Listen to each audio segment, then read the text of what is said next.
गोव्याचे सीमेचेर सुमारे 25 गांवां आसा। त्या 25 गांवांका कर्नाटक सरकारान अजूनही मूलभूत सुविधा दिवंक ना।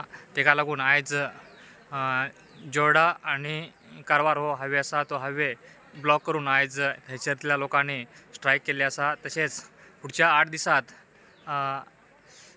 जोर्डा पासून डिग्गी पर्यंत म्हटल्यार गोवा बॉर्डरी पर्यंत रस्तो करूंक जाय, तशेंच बस सेवा सुरू करूंक जाय अशी तेंची मागणी आसा। जर पुढच्या 8 दिसांत जर सरकारान बसेस आनी रस्तो करूंक ना जाल्यार आनी आमी स्ट्रायक करतले असो इशारा तेंच्यांनी आयज हेतू दिल्लो आसा।